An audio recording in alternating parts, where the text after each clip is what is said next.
Hello everybody, welcome back to another video, and today is another episode of your OGR, baby, as the Edmonton Oilers made a magnificent comeback as we won 4-3 up against the Vancouver Canucks in a pretty entertaining game, to say the least. It was a lot of fun. I went live on YouTube, as you guys probably seen, and it was an absolute blast live streaming throughout this entire game. We had my buddy Mark Jones join in. We had tons of people join the live stream. It was tons of fun. I will be doing another stream this Saturday between the Edmonton Oilers and the Toronto Maple Leafs, so make sure to mark that in your little book, schedule, whatever you got in your phone, in your notes. Type that down, that Peyton will be doing a big old live stream on Saturday with Perlo Wisdom as well. It should be a lot of fun. So let's get into today's episode. We got lots to talk about. Caleb Jones was in the lineup tonight with Evan Bouchard. Neil was out. They threw in Patrick Russell, which he only played about 7 minutes. He didn't get too much ice time, but I didn't really mind his play. He didn't really do too much. He went out there and was physical like Patrick Russell usually is. He goes out there and bangs the body. But let's get really into this game, because this game was a bit of a weird one for the Edmonton Oilers. So in the first period, Bo Horvat right off the get-go, a minute in, gets a goal for the Vancouver Canucks, and I'm like, oh damn, this is gonna be a shit show here for the Edmonton Oilers. And it was a rough goal. I thought this was gonna be kind of a Mike Smith fault, but watching it over and over again, it was just a fluky, weird goal, honestly. Horvat threw it up against Smith, and it just somehow went in the back of the net. Like, you can see Mike Smith was looking on how it went in, and he doesn't even know how it went in. So it must have just it was shot so hard that it just went right underneath the pad and right in the back of the net. It was a weird one, and it's the first one of the game, which was unfortunate. And then Tyler Myers gets the second goal of the game for the Vancouver Canucks with an absolute bomb from the point, and then Elias Pettersson gets his 8th of the season as well. And then it's just like, oh my lord, 3-0 already for the Vancouver Canucks. And it felt like the Edmonton Oilers were doing really good. We were playing really good defensive hockey, except for that Pettersson goal where Russell had his back turned to Pettersson. But even then, the team was not doing that bad defensively. We were forechecking well. I thought we were overall playing a really good game, but the 3 goals already went in. I felt like we needed to pull Mike Smith. I felt like we needed a change, and that's when Dominic Cahoon scored his 3rd goal of the season and buried a huge one for the Edmonton Oilers, which was absolutely huge for the team. It was kind of a momentum booster. We were having some chances, but we weren't able to put up any goals.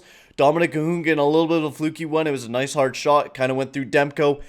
Traveled right into the back of the net somehow. I almost thought it was a Draisaitl goal, but it was definitely a Cahoon goal. And it was a good Cahoon goal. I'm glad he got it and gets his 3rd of the season.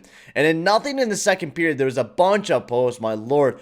The amount of posts that I was seeing from McDavid to Yamamoto to just about everyone. And I gotta say, McDavid, that one chance where it was like a 2-on-1 with McDavid and Draisaitl, and Draisaitl passed over to McDavid, and then McDavid just didn't shoot the puck, and holy crow did I ever yell. And I just don't understand, like, in that moment of time, you're on a 2-on-1, and Draisaitl passed over to you to kind of open up a good spot to shoot. Why don't you shoot the puck? It would have been the best idea to shoot the puck, because when McDavid tried to force the pass back over to Draisaitl, of course it got turned over, and we weren't able to generate any offense during that second period. But I mean, we would have had a couple goals. I mean, the amount of posts we had during that second period was absolutely ridiculous, the amount of points we had during that second period. We should have had at least 5-6 goals during that second period, but we didn't have anything. And going into the 3rd period is where the real party begins, as the first minute into the 3rd period, I mean, Dominic Cahoon scores his 2nd of the night with his 4th of the season, putting up another big one for himself, which I'm happy for Dominic Cahoon. I'm glad to start seeing him producing a bit more points, having 8 points now in the season, and I hope he continues that gradual climb as a player here for the Oilers, because he's a really good player, and we just haven't been seeing that point production that we really been wanting to see from him. But he gets a big goal for us tonight, and it was an absolute beautiful one-timer. I mean, the pass by Leon Draisaitl through the legs through everyone, and it was an absolute magnificent goal. But before we get to the rest of the goals, I like to just say, before getting into this third period, I was on stream, and everyone was saying in the chat, all the Oilers fans were saying, this game is going to be a comeback victory for the Oilers. And I'm like, yeah, this is a possibility. I'm like, I don't want to like say that it's going to be the truth, but looking on Twitter and stuff, like Vancouver fans were there, they were a little worried. They felt like they didn't know if they didn't trust their team very well, and good thing they didn't trust their team very well, because then McDavid on the power play with a beautiful one-timer goal. I mean, he let Thatcher Demko sprawl all over the place, and he waited. He waited until Thatcher Demko was done and then took the shot, which was just great patience by McDavid. He put up his 13th of the season. Absolute great patience, putting up a big power play goal there for the Edmonton Oilers. And then Tyler Ennis, baby. I screamed about this one. This was the game-winning goal. Tyler Ennis getting a big one for himself as well. This is another guy that I always loved Tyler Ennis. Even when he was in Buffalo, I always loved Tyler Ennis, and he's been doing so great since we put him on waivers. He's came back up and has been a great line there with Archibald and Jujar Kara. They've been absolutely amazing, and I cannot wait for them to continue doing really well for the Edmonton Oilers, because they're generating a lot of energy. And not just that, generating a lot of hits. I mean, Jujar had 7, Archibald had 4, and Ennis had 2. Ennis is going out there and being a chippy player for the Edmonton Oilers as well, which I'm honestly really enjoying that line.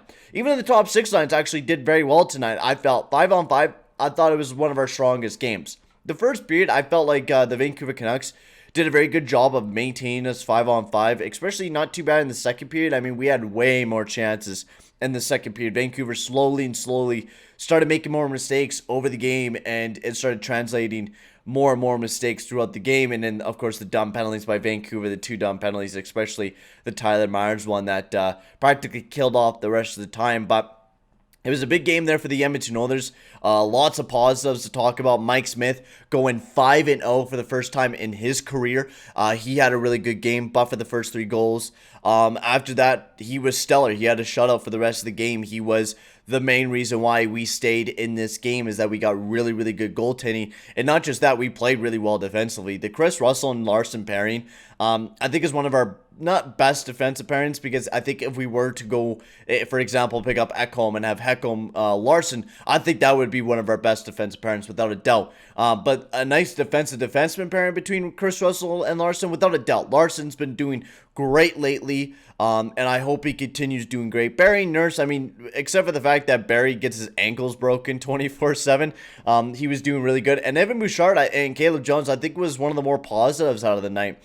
I know they only played about 12 minutes, which they do deserve more ice time, but we kind of have that, like, now we know what's our top 2, what's our top 6, or our top 4, and what's our top 6, which is the Jones-Bouchard line, which I'm perfectly fine with. I wish they would get a little bit more ice time, because of the fact that Bouchard would be a great power play guy. Not just that, he would just be great higher up in the lineup, and Bouchard and Jones, their pairing was magnificent. They were one of the best throughout the night, and the stats that they were putting up, I hope they continue to do Jones and Bouchard, and I hope they continue to have Jones in the lineup as well, because Caleb Jones deserves to be in this lineup. He's a great defenseman out there for the Edmonton Oilers, and deserves to be playing his ice time, because of the fact that he's a great player.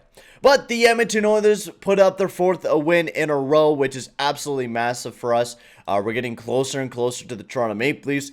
Of course, as you guys all know, we have a game on Thursday against the Vancouver Canucks, and then a couple against the Toronto Maple Leafs. So we got some big games coming up here soon, and they're going to be pretty competitive, right? We're right near that top of that division. We only need 2 more wins to tie up with the Toronto Maple Leafs. So if the Calgary Flames, I think, beat the Toronto Maple Leafs tonight, and then we beat Vancouver, we get a game closer to Toronto Maple Leafs, and then we win it against them on the weekend. I mean, that would be the dream. The dream to go 6 games in a row. I don't know if that would be possible, but the Edmonton Oilers, they are red hot right now. Cahoon's catching a flame. Just everyone is catching a flame. Every single line's pumping. Every single line's doing great. And that third period was absolute picture perfect. I think we played the best third period we ever have played in a long time. And I was a little bit skeptical about jumping into the third period, because lately we've been playing bad in the third period, but man, we played great, and I'm excited to continue watching games here with the Edmonton Oilers. This team looks like they enjoy themselves. They look like they're happy out there, which at the start of the season, it didn't feel like that. They didn't feel like they were happy. They felt like they were miserable, and it feels a bit better. I think the locker room is feeling a little bit more happy about their success right now as we're 13-8. And the sky's the limit right now for the Edmonton Oilers. But I'm going to end the video here, guys. Thank you very much for watching. Make sure to like and subscribe, guys, as we're almost so close to 400 subscribers. We're 12 away, so if you could slap that subscribe button and hit that like button as well, that'll be very much appreciated. And yeah, I'll see you guys all in the next video. Adios, amigos.